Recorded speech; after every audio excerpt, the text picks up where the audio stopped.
All right. Well, good afternoon, everybody.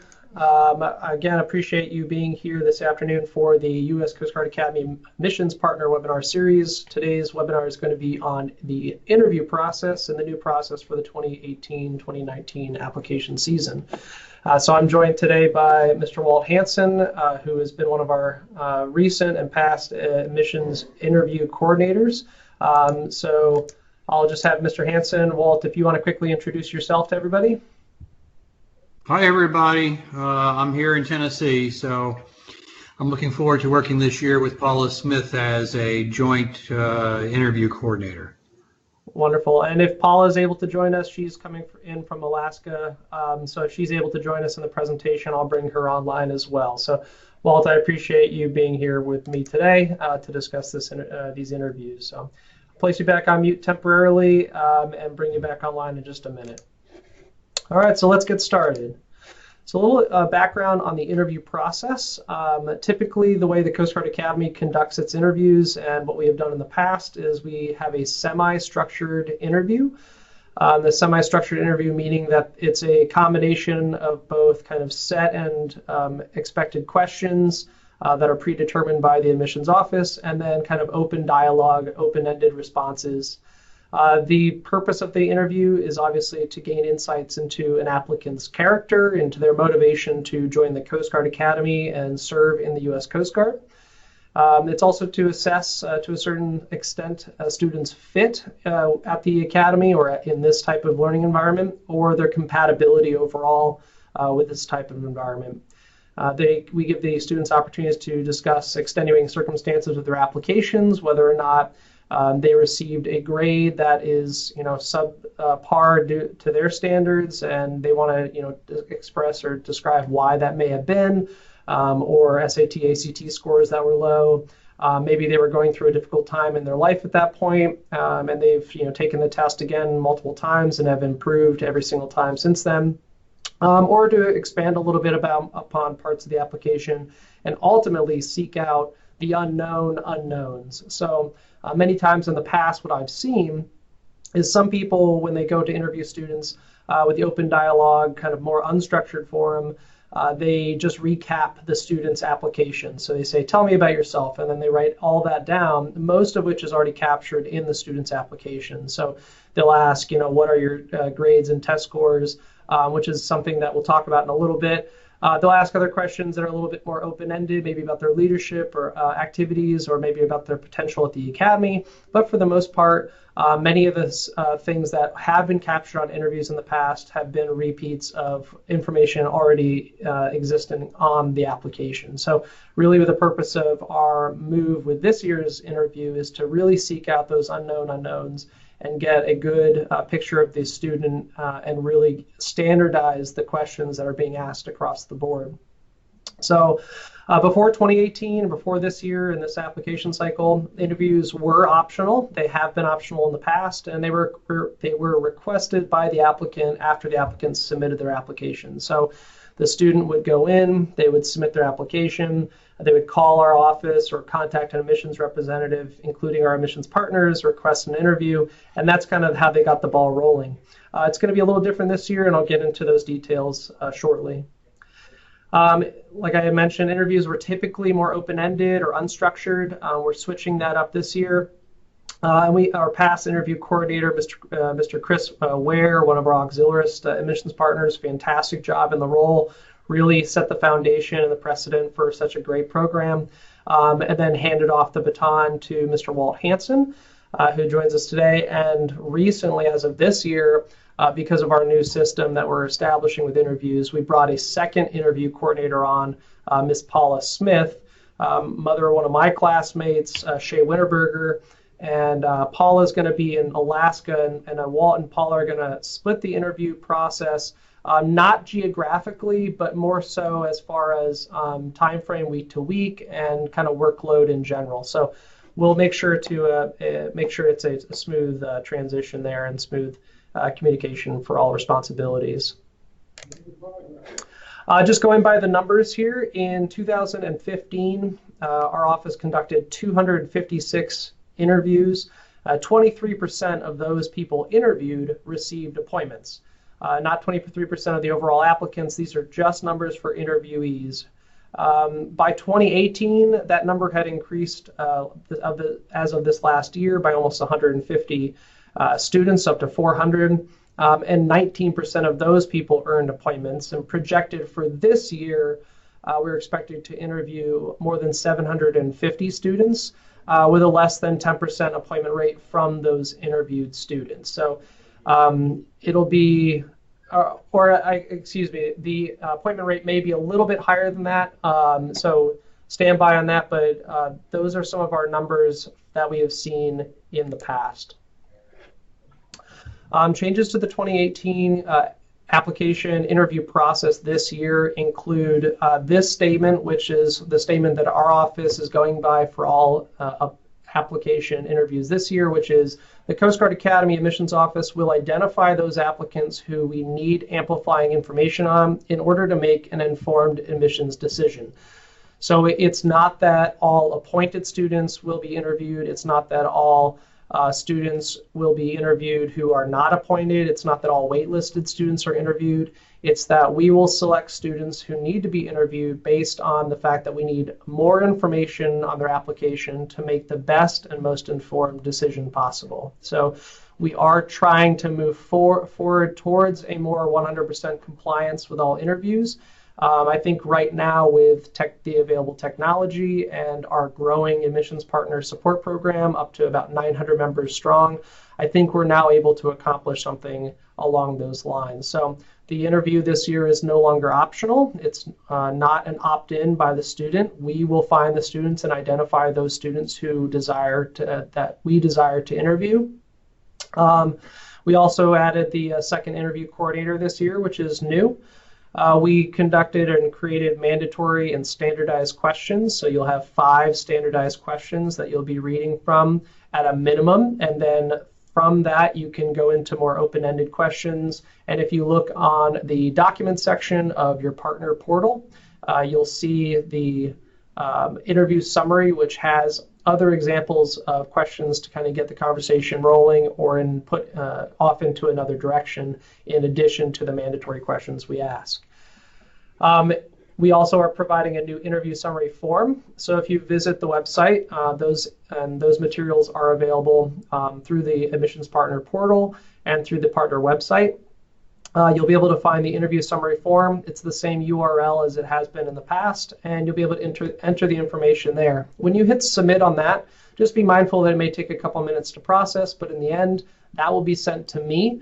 And one tip that I have been told is in the past, if your computer is prone to timing out, just to make sure that you write everything beforehand into a Word document or somewhere there where it's easy to kind of cut and paste. A quick Control-Z, Control-C, Control-Z, or Control-V, you'll drop some information into that interview block, and then you can move on with your question a little bit quicker and make sure that it's spelled accurate and doesn't get erased from you if there's a timeout. Adding to the ability to conduct face-to-face interviews this year, we're also encouraging the use of video teleconference and phone interviews. So we'll make that available to anyone who is available and willing to conduct an interview. So if you are working with a student who is in a remote location or is unable to travel to you, or if you are unable to travel to them and all other means have been exhausted and there's no way to conduct a face-to-face, then video teleconference would be your secondary option, and a phone interview would be your tertiary option or your last option for conducting a finalized and providing a finalized interview for that student. So I think that's really going to help facilitate a lot of the interview process and help folks within their local state and city regions contact students and get these interviews conducted a little bit more efficiently. So those are some of our changes for this year's process. So I know this slide is a little wordy, but just bear with me. This is the request to completion cycle. It's about a 1 to 15 day turnaround, depending on how quickly we can make this happen. We understand, and I am in no way going to squash any ambitions. So if students do reach out to you and you have the opportunity, you're welcome to conduct the interview. Whether or not we actually need it from that student is another question. But you're welcome to conduct that interview, or if you've personally set something up. What we ask, though, is that you just keep the interview coordinators in the loop with anything that you're coordinating or setting up on your own, and then submit those reports to me as soon as possible, and I'll make sure that they're marked as complete in the student's file. So we start with admissions, who identify students to interview. That starts the process. Applicants are marked as interview requested in Hobson. So then I will generate a list and send that list to the interview coordinators. Interview coordinators will disseminate that information to state coordinators, and they will be sending out a system for which that happens, and how we track the interviews that are being conducted. That will come out shortly. State coordinators will then disseminate the list information to their regional partners. So that's how we're going to get it all the way down the chain to the regional partners. And the partners or the admissions officers will schedule interviews and mark the student or indicate that the student is scheduled for an interview. So I can go back in, interview coordinators can go in, and we can kind of manage the list as we go along. If there is no interview scheduled, or if the interviewer, interview goes to the at that point, the interview goes to the partner phone or VTC pool. So if it takes more than 2 weeks or 15 plus days to accomplish actually getting the interview scheduled and completing the interview, we'll go to the partner phone or VTC pool. Now, not every single admissions partner will be in this pool, because that's way too many people to email. It's 900 folks every single time. So instead, what you'll do is, if you want to be in the interview pool, please contact me via email, and I will forward your name on to Mr. Hansen. We'll add that name to the list that already is in existence of the 24 or so names that we've had last year. So we're hoping to expand that list a little bit and help us with the increased workload, but for the most part, with everyone's ability to conduct phone or video teleconference, that will kind of hopefully alleviate some of the stress on just and the workload on just that one small individual group or pool of people. Now, keep in mind, and something that was brought up, I'll let Walt talk a little bit more in a bit on some of his advice, and I know one of those pieces will be on the video teleconference or phone conference interviews, that in which it pertains to the student kind of controlling that process and setting it up with you. So we'll get to that in just a minute. The interview summary should be entered within 24 hours of conducting the interview, and the interview process will be marked as complete once I get the interview report, which is instantly when you hit submit on the interview summary form. So then it ends with admissions. So it starts with admissions, ends with admissions. We've got a couple steps along the way and about 8 handoffs along the way to make sure we get this disseminated out to the widest possible pool of people possible. All right. So this is our completion turnaround table. Ideally, 2 weeks is great, but we do understand if it goes a little bit past that as well.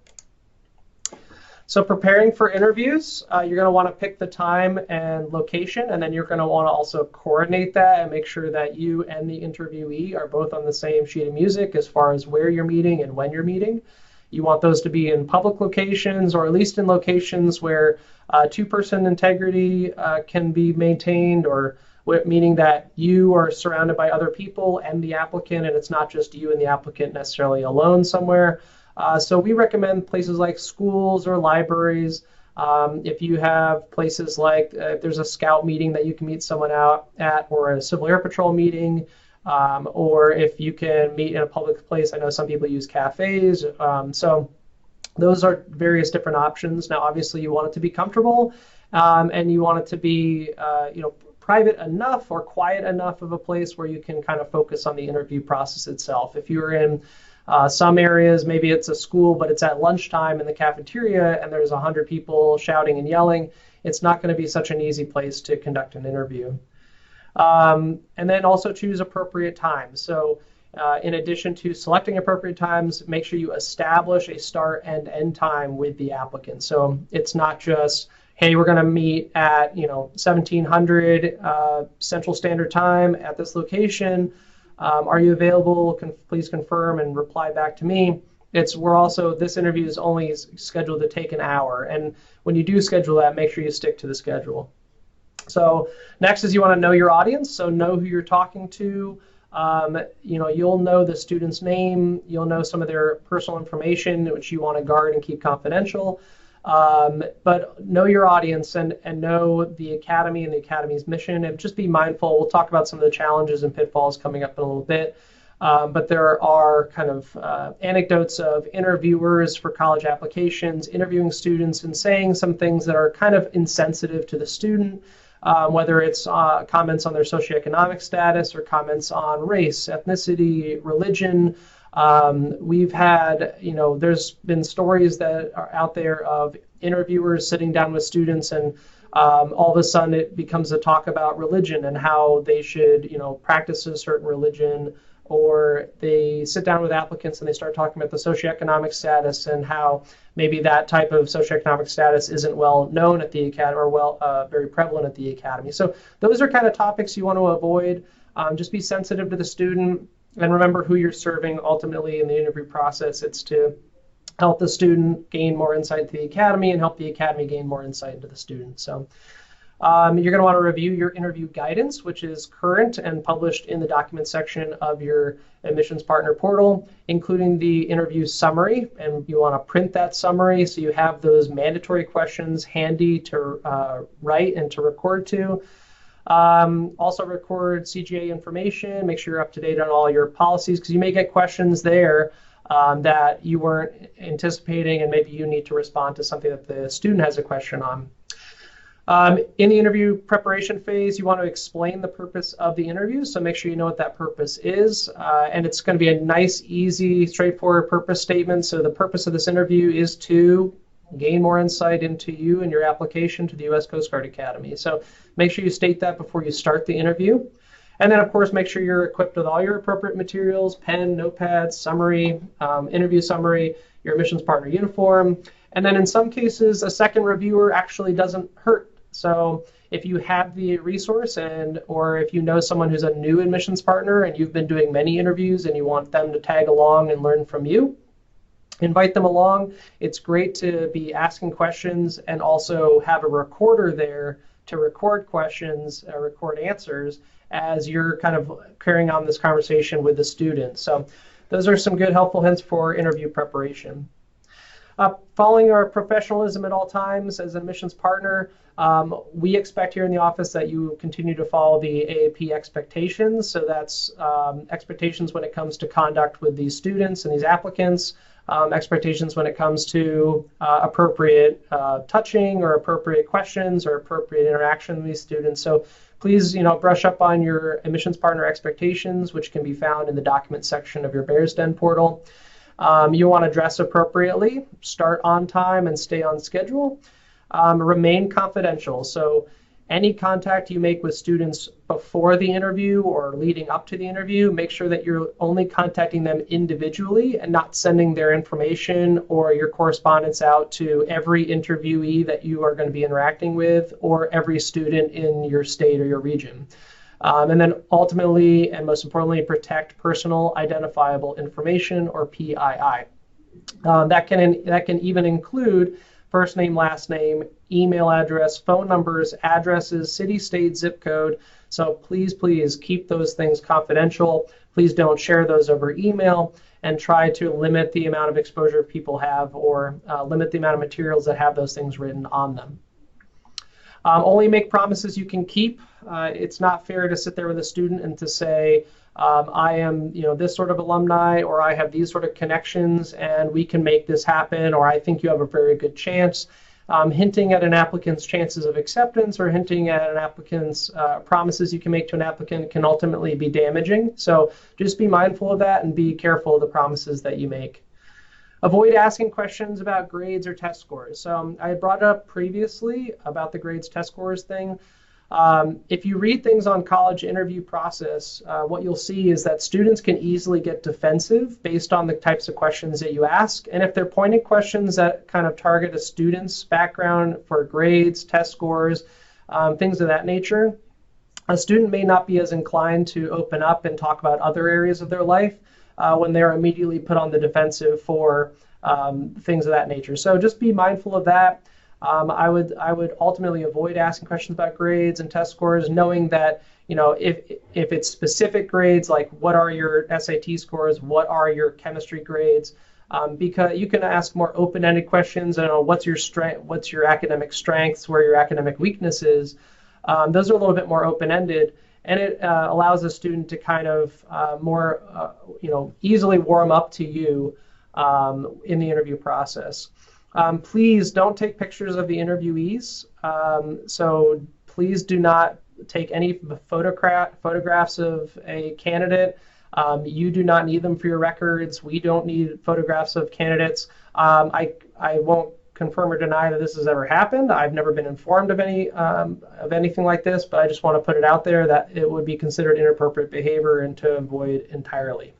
And then, of course, maintain professional relationships with these students at all times. So if after the interview is complete, let's say you're a young junior officer conducting the interview, and the student is interested in staying in touch with you to learn more about the Academy and Coast Guard career opportunities, you're welcome to share business card information, make yourself available for questions and answers, but ultimately make sure that relationship, however it moves forward, is professional. Continuing on, when you do take your notes while you're interviewing students, make sure you're taking your notes unobtrusively, meaning that you're a little bit more, inconspicuous taking your notes. You're not kind of writing things down right in their face. Sometimes it's a little unavoidable, but just try to, quietly or after every pause, jot down a couple notes. Refrain from sharing unsolicited opinions. So if you as an Academy alumni have a perception on what is appropriate, what's acceptable, what succeeds or doesn't succeed or fails at the Coast Guard Academy, if those opinions aren't solicited from the student, I would avoid sharing them at all, if at all possible. So it's a safe, kind of non-threatening way to conduct the interview process with these students. Maintain control of that interview. At the end of the interview, summarize the main points. So if you backtrack and summarize the main points that the student made, they may come across a point where a light goes on in their head and they say, no, wait, I meant to say this, or no, what I was intending by saying that is this. So it allows them to clarify some things, maybe clear some things up for your summary later on. And it could save the student a world of trouble if they maybe didn't understand the question at first, or maybe responded in a way that they weren't truly happy with.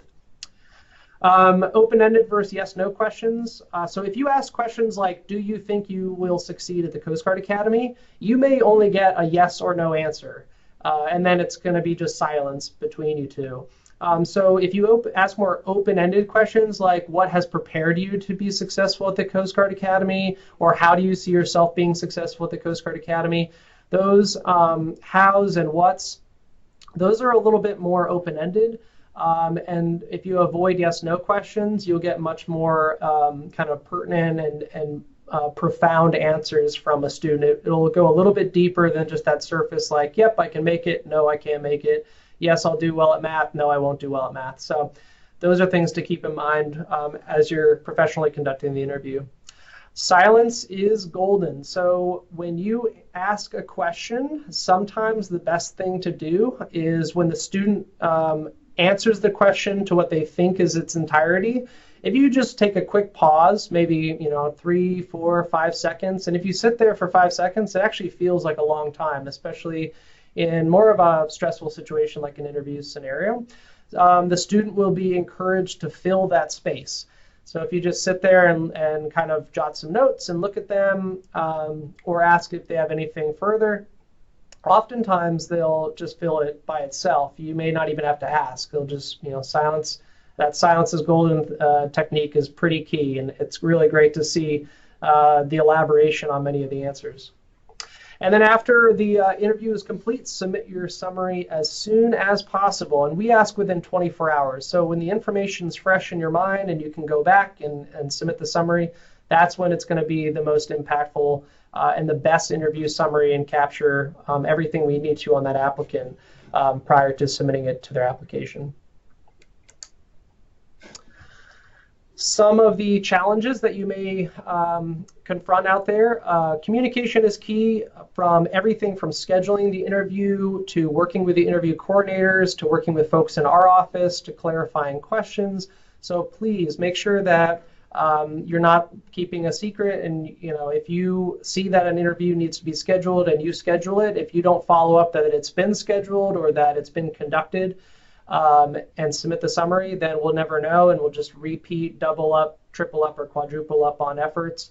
And we want to avoid that as much as possible. So just communication, emails, phone calls. Our office is open, and I know Walt and Paula will be available too to take questions.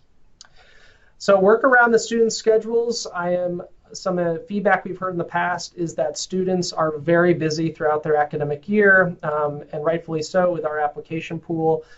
They're in sports and music and academics and JROTC and scouts and anything under the sun. So it's very difficult to find a sliver of their day that they're available to conduct these interviews. Now, hopefully with the BTC or telephone options, you find that time, but be patient, be understanding, and work with these students around their schedules. Staying on schedule in the actual interview can also be very challenging. So when you start and you give yourself that 1 hour time block, like I give myself 30 minutes for these webinars, I'm staying on schedule. We're going to finish in 30 minutes. We may have time for Q&A after that, but at that point, folks can log off. It's important to stay on schedule, honor, respect the students' time and your time as well. So stay on schedule for that. Before you show up to the interview, determine how it will physically go. So how you're going to record information. Are you going to have 1 or 2 interviewers? Are you going to be sitting across from each other, or are you going to be sitting kind of diagonally from each other based on how the setup is? Are you going to be at a table at a cafe, or at a booth at a restaurant, or at a table at a library? So that can be challenging as far as kind of visualizing how your interview is going to go. And the more prepared you are, the more confident it will come across, and the easier and smoother the interview will go. If you decide to, and it's not necessarily advised because most people don't like to be recorded, but if you decide to record a student, please get permission in writing signed by the student that they are okay with you recording them for an interview.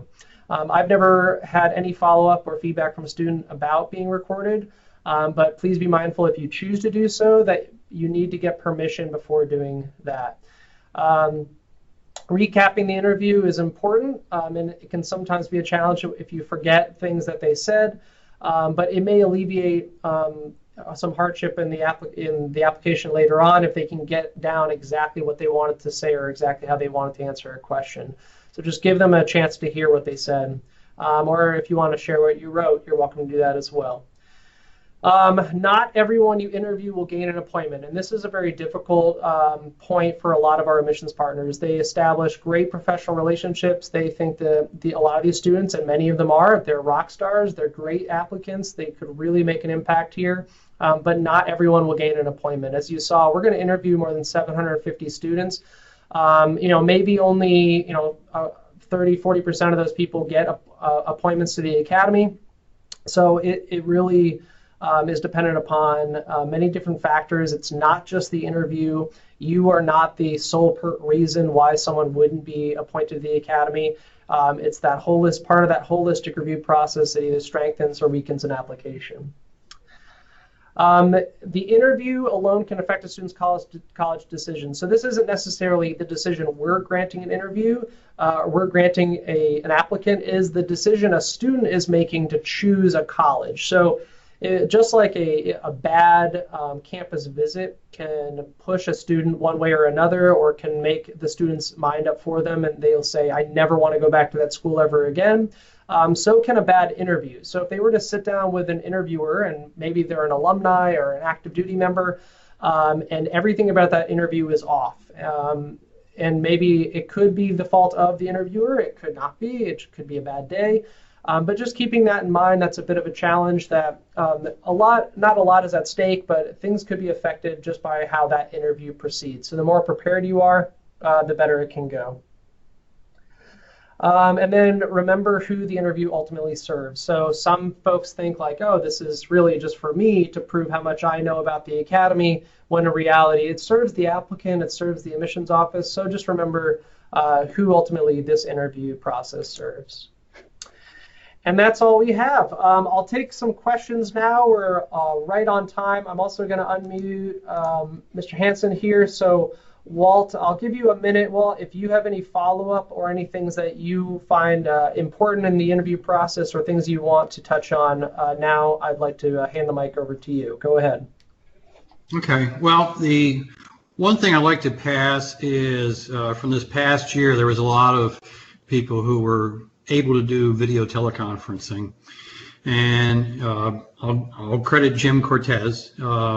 He passed along, he does it for his livelihood, and he realized that a number of the partners probably get a little uptight about setting up a video teleconferencing, and he never does. He puts the onus on the technology on the student, because most of these students are fairly well connected.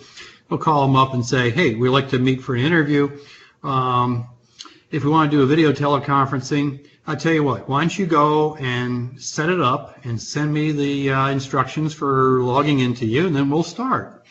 It allows you to get an idea just how tech savvy these the students are, and many of them are. So that streamlines everything, instead of you being in the hot seat. Last year, we had a couple weeks to go and try to get people identified or reported as the partner who would be doing the interview. As you see now, the Academy wants to really tighten that up.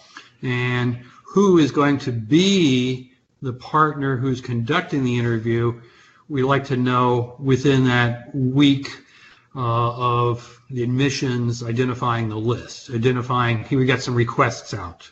And then it appears that, yes, the partner who's going to be doing the interview, he may have upwards of 2 weeks to get it completed. And we recognize that a lot of scheduling coordination may occur. So what that means is Paula and I are trying to work the weekend to get stuff out to state and regional coordinators, and have that information to you so you can work that week finding out who can possibly do it and getting it wrapped up by Saturday night, so then that on Sunday we're pulling the new information off of Hobson, updating Hobson with everything the reports are. And what we face is having the state coordinators, state regional coordinators, closing the loop. You find out who's going to do it, and we're going to use Google Docs. It's something up in the cloud. We used it last year successfully with the telephone pool interviewers. So ultimately, you'll all have an access link which allows you to edit, to just put the name in. So as soon as you know, you can click on the link, go up there, put the information, and then we will just pull that information and update Hobson with people, applicants being scheduled. And we'll be then being alert to anything that's left over as we get the next week's worth of requests coming in. And after a name's on there for 2 hits, we're turning it over to anybody who wants to do the interview. And usually those are going to be either by phone or by video teleconferencing. That's about all I have. Great. Thank you so much, Walt. And I see quickly down here, Dave and Carlene, they're asking, a person who has a personal relationship with a candidate may not be the best interviewer. And I agree. I think we're all professionals enough to remain impartial when working with applicants, whether or not we know them. But I mean, if the applicant is the neighbor's student, or if the applicant is a family member, like a nephew, niece, cousin, yeah, I think that there could be a conflict of interest. So to recognize that and to let your state coordinator know, or to maybe contact another admissions partner that you're familiar with or working with, do that and make sure that they are aware, and if we have deemed it that it's still appropriate, then you can move forward. Otherwise, yeah, we'll find another interview coordinator. So it's also asked, how is the candidate informed that we want to interview them? So with the interviewee list will actually be published in the documents section of your Bears Den account. So here's another way that will kind of be forcing folks into the Bears Den accounts. So you're going to go in, check that list. It'll have their contact information there, generated from Hobson's, email and phone number. I would start with either a quick phone call followed by an email, or an email followed by a phone call. Establish a connection with the student. You can also go through Hobson's and find other contact information, other phone numbers that are available. If you need access to that, contact Megan Grills or myself. And then this presentation, I will have this recorded on YouTube. I will copy the link and send it out to everybody in an upcoming training, so you'll have the information available to you. Patty asked, if there are 2 interviewers, is it okay to do the interview in a family room at your home? So this is something that we actually typically want to avoid almost at all costs, just because of the situation it places the admissions partner in and the student's family in. If at all possible, I would say to conduct the interview in a public space. And then the most private of public spaces being libraries, schools, those type of public areas. Even town hall buildings have public areas that could be used for meetings and interview opportunities. So keep those places in mind. I would avoid going to the applicant's home, and I would avoid having the applicant in your own home. It also maintains a good professional barrier and creates a comfortable environment if you keep it on a neutral kind of professional public location rather than going to a private location. Thank you for the question. And I'll let Walt, you have a little bit more to add, Walt? Go ahead.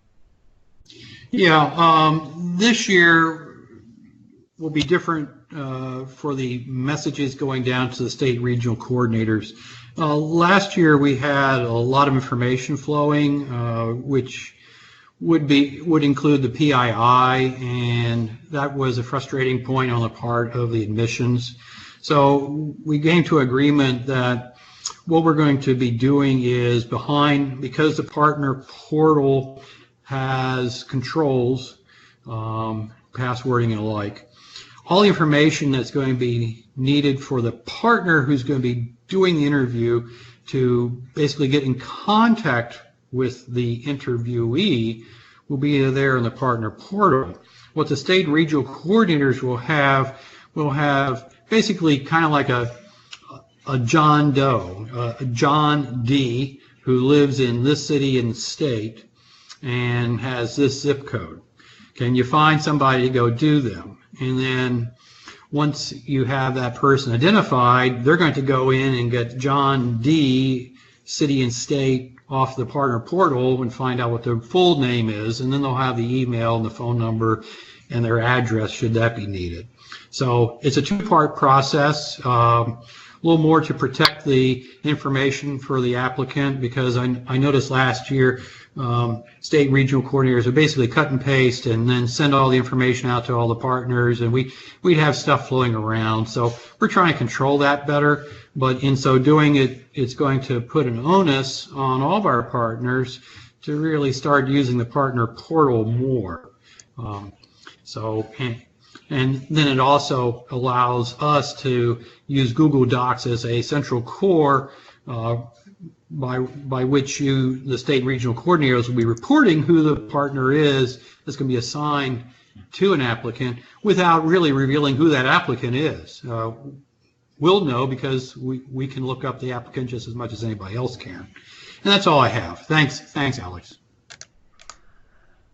All right, thank you so much, Walt, and thank you everybody else for being here today. I will stick around a little bit more if there are any additional questions, and if not, I appreciate everyone's participation. Thank you so much for your help this interview season, and we are excited to kick this thing off.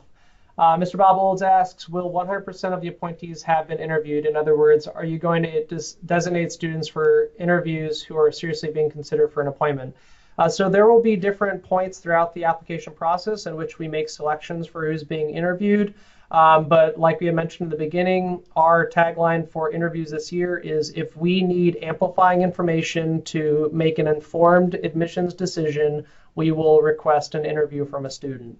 Our goal is to move towards 100% interview compliance, but right now that is kind of our policy in the office. So thank you very much, Mr. Olds, for that question. It's a great place to stop today. Again, I appreciate everyone's participation. Have a great Coast Guard Day, and go Bears.